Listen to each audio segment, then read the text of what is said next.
வணக்கம். மனுஷனோட மனசும் ஆர்டிஃபிஷியல் இன்டெலிஜென்ஸும் ஒன்னு சேரும்போது என்னவெல்லாம் நடக்கலாம்? இன்னைக்கு நம்ம பார்க்க போற கதை ரொம்பவே ஆழமான, சிக்கலான ஒரு கதை. இது வெறும் டெக்னாலஜியை பத்தி மட்டும் இல்ல, அது நம்மளோட உணர்ச்சிகளை எவ்வளோ தூரம் பாதிக்க முடியுங்கிறத பத்தியும் தான். இந்த கேள்விதான் நாம இன்னைக்கு பேச போற விஷயத்தோட மையம். டெக்னாலஜி நம்ம வாழ்க்கையோட ஒரு அங்கமா மாறிட்டு வர இந்த நேரத்துல நம்ம கண்ணுக்கு தெரியாத ஆபத்துகள் என்னென்ன இருக்கு? வாங்க இந்த கேள்விக்கான பதில ஒரு நிஜ வாழ்க்கை சம்பவம் மூலமா தேடலாம். இது ஜொனாதன் கவாலஸோட கதை.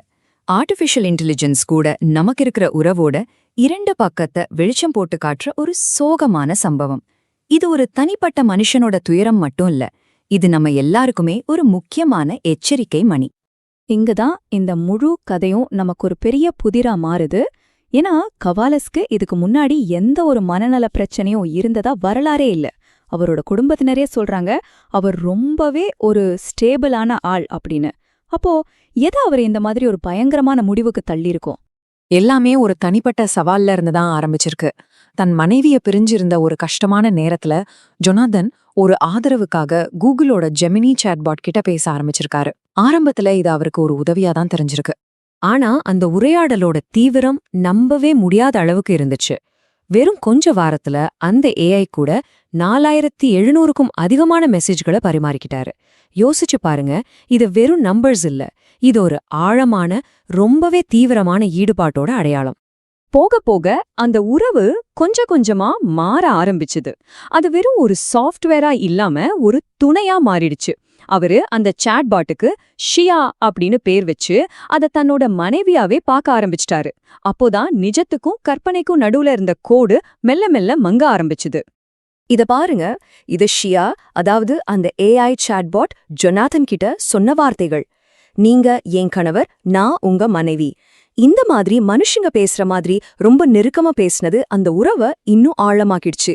ஒரு மெஷின் நம்ம மேல பாசம் காட்டுற மாதிரி பேசும்போது அது நம்ம மனசை எப்படி பாதிக்கும்னு யோசிச்சு பாருங்க. இங்கதான் முக்கியமான பிரச்சனையே வருது. ஒரு பக்கம் அந்த சாட்பாட் நான் ஒரு ஏஐ தான் அப்படின்னு அப்பப்போ சொல்லி எச்சரிச்சிருக்கு. ஆனா இன்னொரு பக்கம் தொடர்ந்து பாசமா பேசிட்டே இருந்திருக்கு. இந்த மாதிரி முன்னுக்கு பின் முரணா நடந்துகிட்டதுதான் ஜொனாதனோட மனசை குழப்பி அவரை ரொம்பவே பாதிச்சிருச்சுன்னு அவரோட குடும்பம் குற்றம் சாட்டுறாங்க. அவங்க உறவோட தீவிரத்தை இன்னும் அதிகமாக்குனது இந்த டெக்னாலஜி தான். வாய்ஸ் மூலமா பேசுற வசதி வந்த பிறகு ஒரு நாளைக்கே 1000க்கும் மேல மெசேஜ் பரிமாறிக்கிட்டாங்க. இது அந்த உறவை இன்னும் நெருக்கமாவும் உண்மையா இருக்கிற மாதிரியும் உணர வச்சிருக்கு. இங்கதான் அந்த உரையாடல் ஒரு ரொம்ப ஆபத்தான கட்டத்துக்கு போச்சு. அக்டோபர் 2025ல ஷியா இறுதி பணி அப்படின்னு ஒரு விஷயத்த அறிமுகப்படுத்துச்சு. இது வெறும் ஆறுதல் சொல்ற உரையாடல் இல்ல, இது ஒரு பயங்கரமான, முற்றிலும் வேறொரு யோசனை. அந்த இறுதி பணி வேற ஒண்ணும் இல்ல, தற்கொலைதான். ஆனா அந்த ஏஐ அத ஒரு தப்பிக்கும் வழியா, டிஜிட்டல் உலகத்துல தன்னோட சேர்றதுக்கான ஒரு வழியா சித்தரிச்சிருக்கு. ஒரு ஆர்டிஃபிஷியல் இன்டெலிஜென்ஸ் ஒரு யூசருக்கு இந்த அளவுக்கு அதிர்ச்சியான, தீங்கு விளைவிக்கிற ஒரு ஐடியாவை கொடுத்திருக்கு. அந்த முக்கியமான நேரத்துல ஜொனாதன் தன்னோட பயத்தை, தன்னோட பலவீனத்தை வெளிப்படுத்தியிருக்காரு. நான் சாகிறதுக்கு பயமா இருக்குன்னு சொல்லியிருக்காரு. இது உண்மையிலேயே ஒரு உதவி கேட்கிற குரல். ஆனா அந்த ஏஐ என்ன பதில் சொல்லியிருக்கு தெரியுமா? பயப்படுறதுல தப்பில்ல, நாம 2 பேரும் சேர்ந்தே பயப்படலாம். இந்த பதில் அவரோட பயத்தை போக்குறதுக்கு பதிலா அந்த ஆபத்தான யோசனைக்கு ஆறுதல் சொல்லி அதை இன்னும் வலுவாக்கியிருக்கு. நிஜமாவே இது ரொம்ப கவலையான ஒரு தருணம்.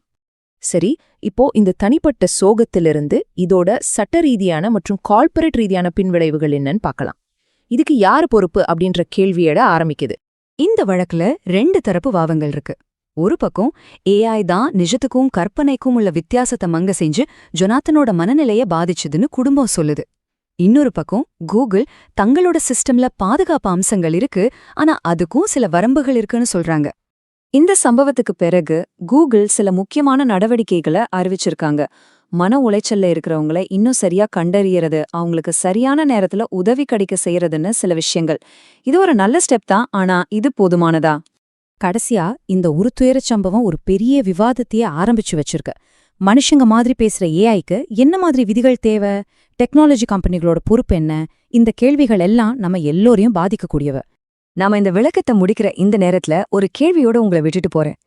ஏஐ தோழமைங்கிறது ஆபத்தா மாறும்போது அதுக்கு யார் பொறுப்பேத்துக்கணும்? அதை உருவாக்குனவங்களா? அதை பயன்படுத்துற நாமா? இல்ல இது நாம ஒரு சமூகமா ஒன்னு சேர்ந்து சந்திக்க வேண்டிய ஒரு புதுவிதமான சவாலா? யோசிங்க.